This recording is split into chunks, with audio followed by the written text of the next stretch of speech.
I'm going to teach you a little bit about how to look at a nonfiction piece of writing and answer questions about it. So this is something that you will have to do all the time, and getting good at it takes practice. All right, if you're not really good at this, it means that you need to practice a little bit more, because nobody just knows how to do this, being honest with you. So practice is important, all right, if you want to get good at it. So when I get a piece of nonfiction, and this kind of works for fiction too, what I'm going to do is I'm going to look at two things right away. And the first thing is going to be the title, which is going to give you some basic information. It's like a super duper short summary of what the article is going to be about. The second thing I'm going to look at is the date. Okay, you wouldn't believe how many students read an article and then use it for information, and the article's like 15 years old and they don't even realize it. So look at the date. This was published today. You can also take a look at who published it, the Smithsonian. This is probably trustworthy. If this was BuzzFeed, it's maybe not super trustworthy. Okay, so look at who published it and when it was published. All right, now there's some pictures. Great. Pictures sometimes help you understand things. Sometimes they get in the way. Sometimes if you're reading online, they're advertisements and they have nothing to do with what you're reading whatsoever. Right here I've got a little caption, tells you what the pictures are showing. It's smaller and in a lighter color font, so you know that it's not actually part of the article. Alright, so when I get an article like this, the first thing I'm going to do is number the paragraphs. Alright, and I'm just going to do the first page of this article for the example.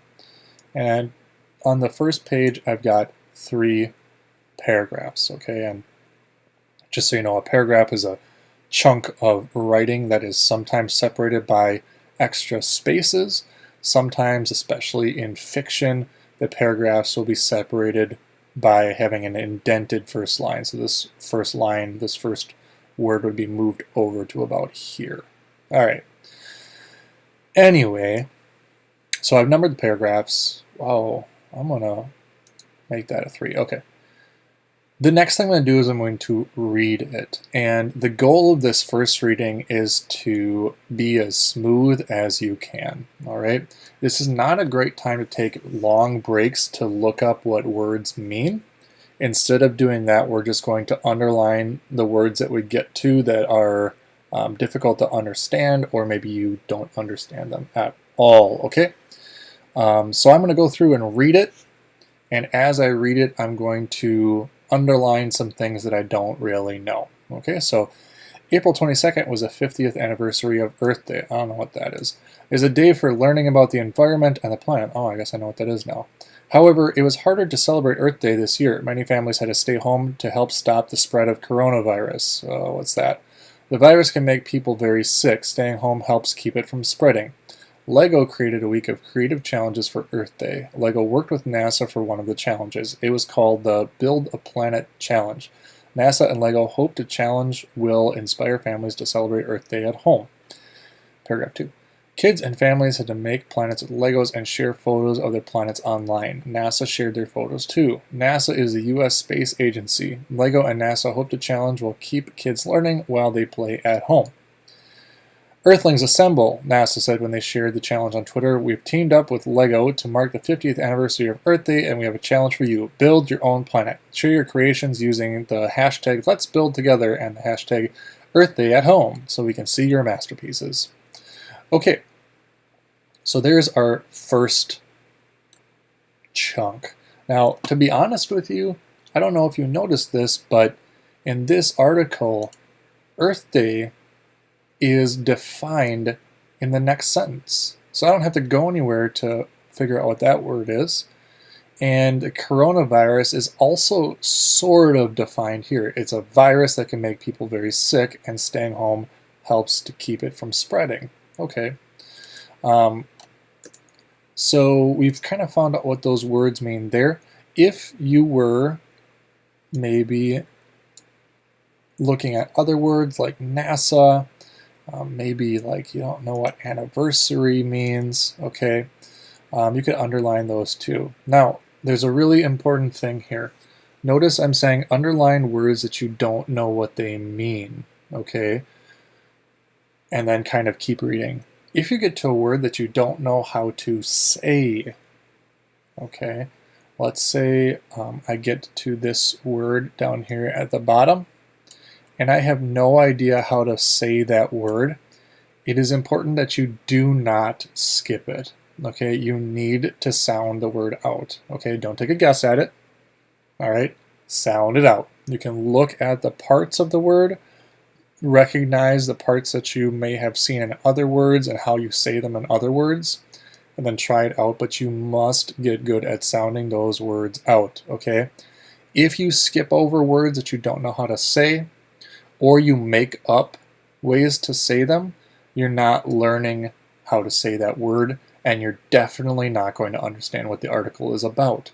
Okay, so you need to sound the words out if you don't know how to say them. If you don't know what the words mean, then you can look them up and take a guess, okay, and use clues from around the text to figure out what those words mean. But how to say them, you need to sound them out. Okay, enough of that. I used to do that all the time. I can't tell you how many years it took me to figure out how to pronounce Slytherin as one of the Hogwarts houses because I just kept skipping over it and I thought it was like Slytherin or something like that. So yeah, sound the words out. Anyway, so once you've gone through it, you've read it, you've underlined the words that you don't know what they mean, then you're going to go ahead and look at the questions, okay, about the article.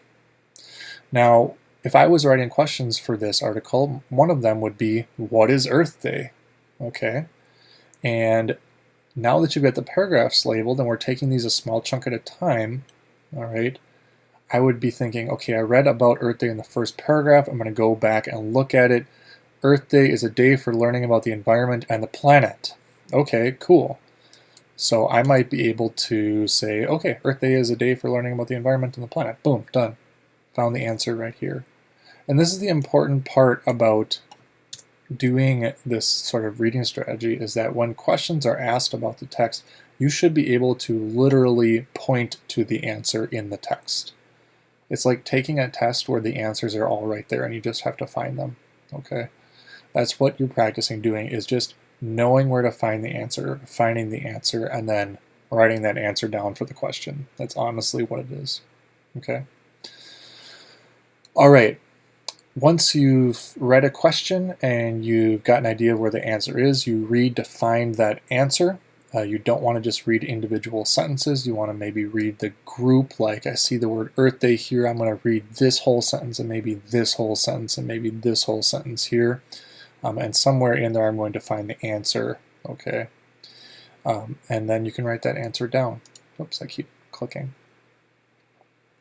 And then once you get done with that, you can move on to the next question. Now, most of the time, questions will be grouped with a small number of paragraphs. Okay, so you'll get like 2 to 3 paragraphs, you'll get a bunch of questions about them, and then you'll move on to the next chunk. All right.